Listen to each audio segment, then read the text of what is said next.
বন্ধুরা, 1 নম্বর, 2 নম্বর, 3 নম্বর একটা ভিডিও বানালাম, তারপর আর একটা ভিডিও বানাবো বলে বসছিলাম, সেটা জাস্ট শুরু করেছি, অর্ধেকটা হয়েছে। আমার স্ত্রী এসে জানালেন যে এই দরজায় ডাকছে, আবার পুলিশ এসেছে। তো বললাম যে সবই তো নিয়ে চলে গেছে, আবার কি নিতে এসছে পুলিশ? আমি দরজা খুললাম, বলুন কি ব্যাপার হয়েছে। তো আমাকে তখন স্থানীয় থানা থেকে পুলিশ এসেছিলেন, তারা বললেন যে আপনার নামে 3টে নোটিশ আছে, তো সেই নোটিশগুলো আমরা দিতে এসেছি।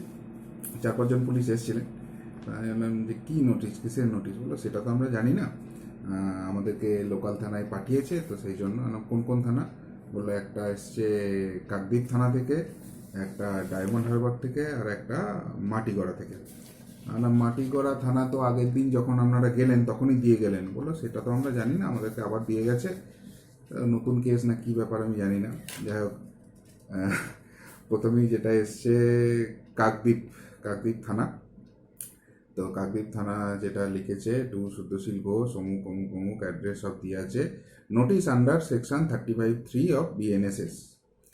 সেখানে লেখা আছে, in exercise of the power conferred under section 35(3) of BNSS 2023, I hereby inform you that during the investigation of FIR case number Kakdwip PS case number 200 এত এত বাই ডেটেড এত 352, 353, 2, 162 of BNS, it is revealed that registered at police station there are reasonable grounds to question you, to ascertain facts and circumstances from you in relation to the present investigation. Hence, you are directed to appear before me at 11 a.m. at Kakdeep police station within 3 days after receiving the notice. অর্থাৎ 11 September আমার নামে হয়েছে 352, 353, আর 162, এই ধারায় আমাকে FIR হয়েছে। তো সেখানে আজকে নোটিশ পাঠিয়েছে 3 দিন আজ থেকে, অর্থাৎ আজকে 18 হলে 19, 20, 21 তারিখের মধ্যে আমাকে 11টার সময় কাকদ্বীপ থানায় গিয়ে বলে আসতে হবে। আমি জিজ্ঞেস করলাম কি কেস এটা। ইভেন যিনি আয়ো, তিনিও এটা 11 তারিখ কেস পাওয়ার পর 18 তারিখ পাঠিয়েছেন। সাইন দেখছি 18/9/2024, আজকেই রয়েছে সইটা দেখলাম। তাই আমি বললাম কী কেস, এফআইআর কি সেটা তো বলুন। বলো সে তো আমরা কিছু জানি না, আপনি আয়োর সঙ্গে কথা বলে নিন। তো আয়োর এখানে সিগনেচার রয়েছে, নেম অ্যান্ড ডেজিগনেশন লেখা রয়েছে, কিছু নেই, এসআই মোস্ট প্রবাবলি, আর অ্যাফিক্স সিল, কোনো সিলও অবশ্য দেওয়া নেই, জাস্ট ইমেলে পাঠিয়েছে বলে এরকমই সাদা কাগজ একটা তাতে প্রিন্ট আউট করে পাঠিয়ে দিয়েছে। কোনো ফোন নাম্বার আয়োর দেওয়া নেই, সুতরাং কন্ট্যাক্ট করে জানার কোনো জায়গা নেই। এবার আমি আর একটা জিনিস শুনে বললো অনলাইনে নাকি আপনারা পেয়ে যাবেন, অনলাইনে নাকি এগুলো করে দেওয়া হয়। তো শিলিগুড়ি থানা যখন করেছিল তখন শিলিগুড়ি থানার আয়োকে আমি ফোন করে জিজ্ঞাসা করেছিলাম, তিনিও বলেছিলেন ওয়েবসাইটে পেয়ে যাবেন। কিন্তু আমি ওয়েবসাইটে গিয়ে তার আগের পরের নাম্বার খুঁজে পাচ্ছি, সেই নাম্বারটা খুঁজে পাইনি। জায়গায় পুলিশ বন্ধু হেল্প করে সেটা করেছিলেন। আচ্ছা, দ্বিতীয় যেটা এসছে, government of West Bengal cyber crime police station, Diamond Harbour police district, Diamond Harbour road, Kailan, Bishnupur, Kolkata এত, West Bengal, India. Memo number এত, সাইবার ক্রাইম কিছু লেখা রয়েছে, ডেট হচ্ছে 15/9/2024, ফোন নাম্বার, ইমেল সব দেওয়া রয়েছে। Reference DDHPD cyber crime PS case number এত, ডেটেড এত, US under section 196 BNS and 67 IT Act 2000, to Shuddhashil Ghosh, তারপর সব অ্যাড্রেস ফ্যাড্রেস দেওয়া রয়েছে।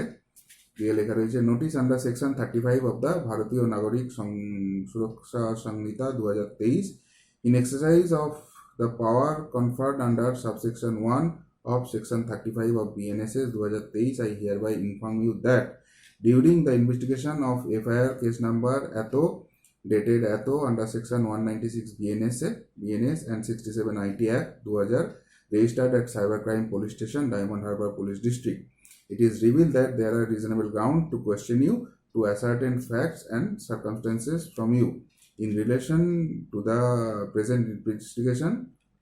Here, hence, you are directed to appear within 7 days after receiving the notice before the investigating officer, Chiranjeev Vishwas, Inspector of Police, Diamond Harbour Police District, Koilan, opposite to address there. You are directed to comply with all and following direction এইসব করে লেখা রয়েছে। আয়েরও এখানে sign রয়েছে, 15/9/2024 sign করেছেন, কিন্তু কোনো রকম ফোন নাম্বার এটাতেও দেওয়া নেই, সিল ফিলও দেওয়া নেই, এটা কাগজে সিল না, সিল উপরে আছে, সরি আমার ভুল হয়েছে, সিল দিয়ে দিয়েছে, কাকদ্বীপ থানারও সিলটা উপরে আছে, আমি দেখতে পাইনি।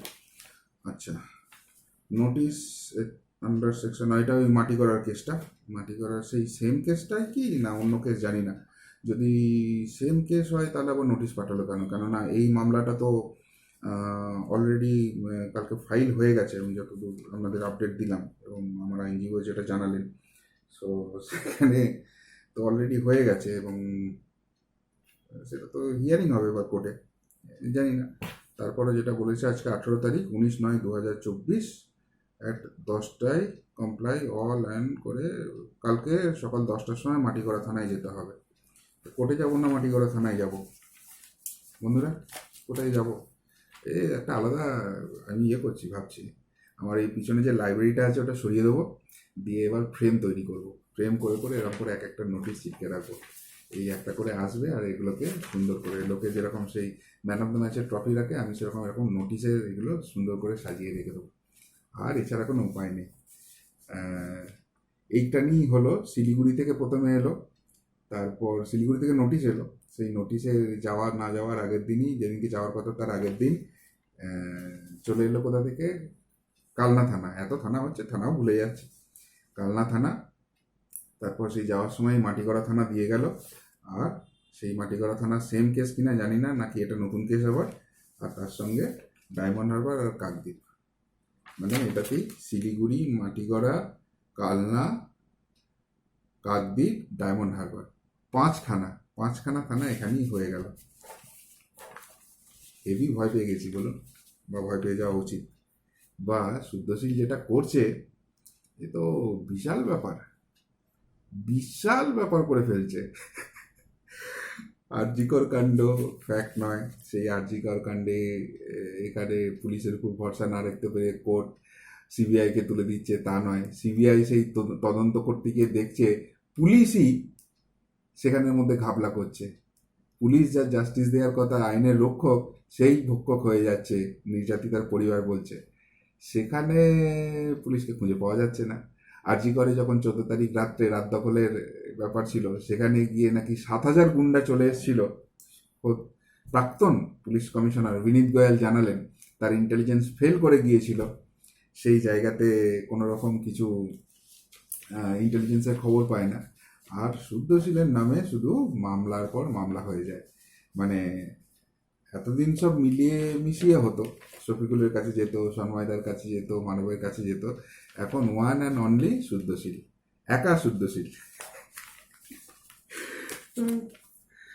বন্ধুরা, এটা ভাবছিলাম ল্যাপটপ কিনবো, মোবাইল টোবাইল কিনবো, কিন্তু এখন আর কিনতে ইচ্ছে করছে না, বিশ্বাস করুন, কেননা কিনলে বোধহয় আবার চলে আসবে, আবার নিয়ে চলে যাবে, তো শুধু শুধু কিনবো। আমার এই স্ত্রীর মোবাইলটা নিয়ে গেছে, বললে বিশ্বাস করবেন না, আগের যে মোবাইলটা ছিল সেটা ভেঙে গিয়েছিল, তো ওই জন্য ইএমআই আমি কিনে দিয়েছিলাম, তার ইএমআই অবধি শেষ হয়নি, সেই মোবাইলটা নিয়ে চলে গেছে, এখন আবার যেগুলো কিনবো ভাবছি সেগুলো ইএমআইতেই কিনবো ভাবছি, তো কিনে আমার কাছে এসে প্যাক খোলার আগে তো পুলিশ নিয়ে চলে যাবে মনে হচ্ছে, তো সেই জায়গা থেকে আর কিছু কিনবো না, একটা মোবাইল এখন কিছু কিনবো না, এই ভাঙা মোবাইলে যেটুকুনি হচ্ছে তাই হোক, নিয়ে গেলে এইগুলি নিয়ে যাক, আর কিনলেও আমি আবার ভাঙা মোবাইল কিনবো।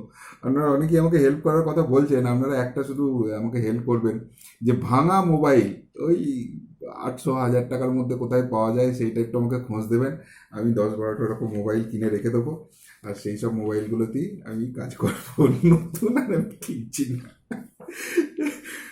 নতুন কিনলে এই কেসের পর কেস, এই জিনিস এইরকমই চলবে। না, জোকস অ্যাপার্ট, আমি যেটা বলছিলাম বা যেটা ভাবছিলাম, তাহলে আমার ভাবনা খুব একটা ভুল ছিল না, যে এই শিলিগুড়ি, কালনা এবং মাটিগড়া মোটামুটি কেস মেটেরিয়াল একই দেখলাম, একই জিনিসের উপর একই ভিডিওর উপরে হয়েছে, সো এবার প্ল্যানটা সেটাই নাকি, যে এরকম একটা করে, যেটা আগে 41-এ নোটিশ ছিল, এখন যেটা হয়ে গেছে 35-3 নাকি, একটা বোধহয় 35-3 ছিল, দুটো 35-3 আর একটা বোধহয় 35-1 নাকি, ও না, 35/3, তিনটেই 35/3, ওই 41A আগে যেটা ছিল।